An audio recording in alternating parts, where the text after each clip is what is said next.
বিসমিল্লাহির রহমানির রহিম। আসসালামু আলাইকুম। আবারও আপনাদের মাঝে ভিডিও নিয়ে চলে আসলাম। আজ রান্না করব আমি খইয়া মাছ এবং কই মাছ ভাজি করব, আর রান্না করব কোরাল মাছ দিয়ে সিম। পুরো রেসিপিটি সাথে দেখবেন। রেসিপিটি ভালো লাগলে শেয়ার করে দিবেন প্লিজ। তাহলে আর কথা নয়, মূল রেসিপিতে চলে যাচ্ছি। এখন আমি কই মাছ এবং কই মাছটাকে ভালো করে ধুয়ে পানি ঝাড়া দিয়ে দিলাম। তারপর একটা মিডিয়াম সাইজ একটা বলে নিয়ে নিলাম। বলে নেওয়ার পরে দিয়ে দিলাম আদা বাটা, রসুন বাটা, হলুদের গুঁড়া, লাল মরিচের গুঁড়া, স্বাদ মতো লবণ, ধনিয়া জিরার গুঁড়া দিয়ে খুব ভালো করে এখন আমি হাতে মেখে নেব। তো হাতে মেখে রান্নাটা কিন্তু অসাধারণ মজা হয়, সবাই জানেন। আর এ ধরনের মাছগুলো একটু মেখে কিছুক্ষণ রেখে দিলে, যে কোনো মাছ ভাজি করার আগে কিছুক্ষণ মেখে মানে আধা ঘন্টা 1 ঘন্টা যদি মেখে ফেলে রাখেন, দেখা যাবে কি মাছটি ভাজি করার পরে মচমচে হবে, খেতেও ভালো লাগবে, মাছ ভিতরে মশলাগুলো খুব ভালো করে ঢুকবে। তো মাছটা প্রায় 1 ঘন্টার মতো আমি এভাবে ঢাকনা দিয়ে ঢেকে রাখলাম মেখে আগে। তারপর একটা প্যান বসিয়ে দিলাম। দেখতে পাচ্ছেন মানে এতটা তাড়াহুড়োর ভিতরে আছি, বাচ্চা নিয়ে যা হয় আর কি।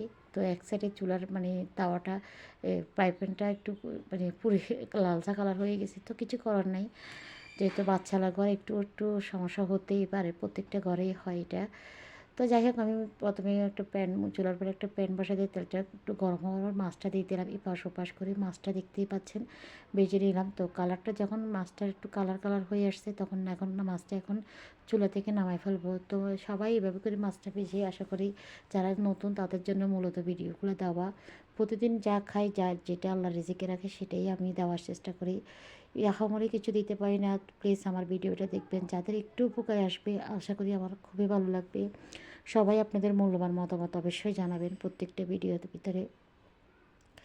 তখন এখন আমি আরেকটা রান্না বসা দিচ্ছি, মানে কই মাছটা ভাজি করার পর এটা রেখে দিলাম। এরপর আরেকটা মানে এখন এটা রান্না করব সিম দিয়ে কোরাল মাছ রান্না করব। তো কোরাল মাছ রান্না করার জন্য আগে থেকে কোরাল মাছটা হলুদ দিয়ে একটু ভেজে নিলাম। তারপরে ভেজে নিয়ে এটা চুলা থেকে নামাই। এখন একটা পাতিল বসা দিলাম। পাতিলে দিয়ে দিলাম পেঁয়াজ এবং কাঁচামরিচ। কাঁচামরিচটা, পেঁয়াজটা একটু হালকা নরম হওয়ার পরে দিয়ে দিলাম আদা রসুনের পেস্ট। আদা রসুনের পেস্টটা দেওয়ার পরে হলুদ গুঁড়া, লাল মরিচের গুঁড়া, স্বাদ মতো লবণ, ধনিয়া জিরার গুঁড়া দিয়ে একটু নেড়েচেড়ে দিলাম। নেড়েচেড়ে দেওয়ার পরে আমি এখন একটু পানি দিয়ে দিলাম। পানি দিয়ে মশলাটা খুব ভালো করে কষায় নিলাম। কষানোর পর আবার একটু পানি দিয়ে আমি এখন দিয়ে দিলাম মাছগুলো এই পানির ভিতরে একটু কষা নিব। তো ঝোলটার ভিতরে কষায় নেওয়ার পরে আমি এখন একটা মানে প্লেটের সাহায্যে নিয়ে নিলাম, মিডিয়াম সাইজ প্লেটের সাহায্যে নিয়ে নিলাম। ধোয়ার জন্য ভালো করে দেখাইতে পাচ্ছি না, তারপরে চেষ্টা করছি যে ভালো করে দেখানোর জন্য। এরপর আমি এই ঝোলের ভিতরে মাছটা তুলে নেওয়ার পরে আবার সিমটা দিয়ে দিলাম। সিমটা দিয়ে ভালো করে আর একটু জল দিয়ে দিব এখন, মানে ঝোলটা দিব এই জন্য সিমটা যেন সিদ্ধ হয়ে যায় ভালো করে। তো এখন আমি তো একটু যে পানি দিয়ে দিলাম, পানি দিয়ে মানে কিছুক্ষণ সিদ্ধ করলাম ভালো করে, মানে মশলার ভিতরে কষে নিলাম। কষানো নেওয়ার পরে আবারও একটু পানি দিয়ে দিলাম। পানি দিয়ে আমি ভালো করে নেড়ে ছেড়ে দিলাম। দেওয়ার পর আবার একটু টমেটো দিয়ে দিলাম। তো এখন শীতকাল মানেই তো বুঝেন অনেক মজার মজার খাবার। যে কোনো রান্না আহামরি মাছ মাংস লাগে না আমি মনে করি না। একদম নর্মালি সবজিও রান্না করলে দেখা যায় অনেক মজাই হয়, খেতেও ভালো লাগে।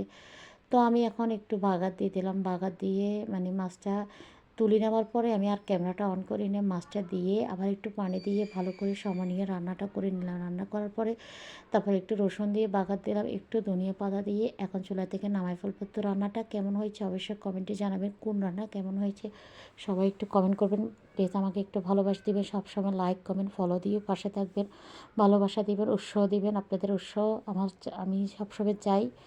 তো সবাই ভালো থাকবেন। বিকালবেলা বাঁধাকপি দিয়ে একটু নাস্তা বানালাম। তো কেমন হয়েছে অবশ্যই কমেন্টে জানাবেন। ভালো থাকবেন। আসসালামু আলাইকুম।